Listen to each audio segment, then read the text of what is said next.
Assalamualaikum warahmatullahi wabarakatuh. Saya Oki Putri Wilujeng dari perwakilan kelompok. Saya akan menjelaskan tentang koherensi. Pengertian koherensi. Koherensi berasal dari bahasa Inggris yaitu coherence, yaitu hubungan makna atau hubungan semantis. Secara sederhana, koherensi adalah pengaturan secara rapi kenyataan, gagasan, fakta, dan ide menjadi suatu untaian yang logis sehingga mudah memahami pesan yang dihubungkan.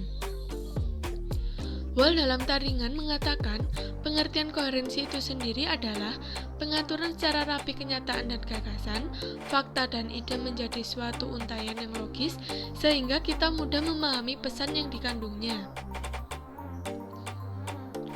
Menurut Kamus Besar Bahasa Indonesia, koherensi memiliki 4 arti yaitu sebagai berikut. Yang pertama berdasarkan nomina atau kata benda. Koherensi memiliki arti tersusunnya uraian atau pandangan sehingga bagian-bagiannya berkaitan satu dengan yang lain. Yang kedua dalam sastra. Koherensi memiliki arti keselarasan yang mendalam antara bentuk dan isi karya sastra. Yang ketiga, berdasarkan ilmu bahasa atau linguistik, koherensi memiliki arti hubungan logis antara bagian karangan atau antara kalimat dalam satu paragraf. Yang keempat, dalam kimia, koherensi adalah daya tarik antara molekul untuk menghindarkan terpisahnya bagian apabila ada kekuatan dari luar.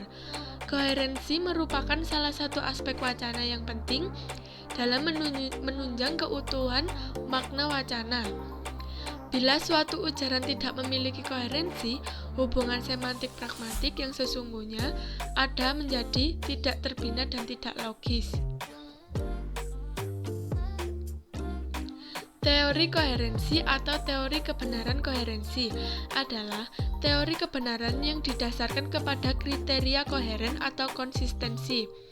Suatu pernyataan disebut benar bila sesuai dengan jaringan komprehensif dari pernyataan-pernyataan yang berhubungan secara logis. Unsur-unsur koherensi.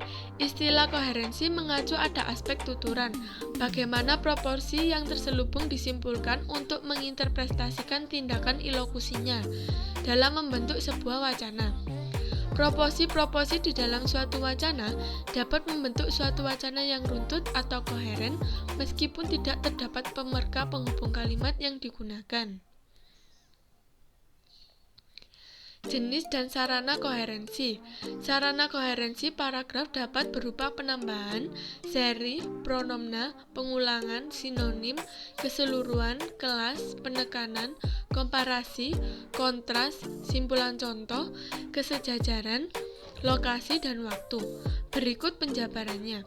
Yang pertama, sarana penghubung yang bersifat adiktif atau berupa penambahan itu antara lain dan juga lagi pula. Yang kedua, sarana penghubung rentetan atau seri pertama adalah pertama kedua, berikut, kemudian, selanjutnya, akhirnya. Yang ketiga, sarana penghubung yang berupa kata ganti diri, kata ganti petunjuk, dan lain-lainnya. Yang keempat, penggunaan sarana koherensi wacana yang berupa sinonim atau padanan kata atau pengulangan kata. Yang kelima, penggunaan repetisi atau pengulangan kata sebagai sarana koherensi wacana. Yang keenam, penggunaan sarana koherensif dimulai dari keseluruhan, baru kemudian kita beralih atau memperkenalkan bagian-bagiannya. Hal ini memang sesuai dengan salah satu dimensi yang harus dipenuhi dalam penyusunan kurikulum atau silabus pengajaran bahasa. Kita mulai dari bagian yang lebih besar ke bagian yang lebih kecil, dari bagian yang umum menuju bagian yang khusus. Tentu hal ini bergantung pada tujuan dan tingkat kelas para siswa.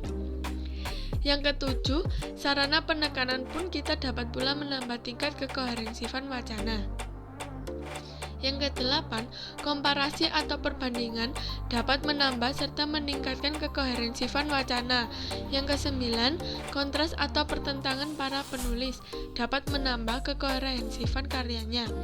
Yang kesepuluh, kata-kata yang mengacu kepada hasil atau simpulan dapat juga meningkatkan kekoherensifan wacana. Yang ke-11, pemberian contoh yang tepat dan serasi dapat pula menciptakan kekoherensifan wacana.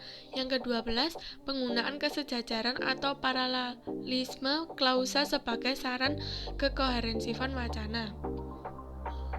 Sedangkan untuk aneka sarana keutuhan wacana dari segi makna, menurut Harimukti Kridalaksana tahun 1978 dalam tarikan halaman 105 2009 antara lain hubungan sebab akibat, hubungan alasan akibat, hubungan sarana hasil, hubungan sarana tujuan, hubungan latar kesimpulan, hubungan hasil kegagalan, hubungan syarat hasil, hubungan perbandingan, hubungan parafrastis, hubungan aplikatif, hubungan aditif temporal, hubungan aditif non-temporal, hubungan identifikasi, hubungan generik spesifik, dan hubungan ibarat.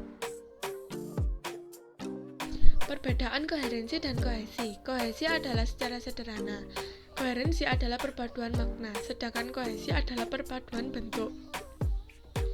Kohesi lebih mengacu pada hubungan bentuk, artinya unsur-unsur wacana, kata atau kalimat yang digunakan untuk penyusunan suatu wacana memiliki keterkaitan secara padu dan utuh.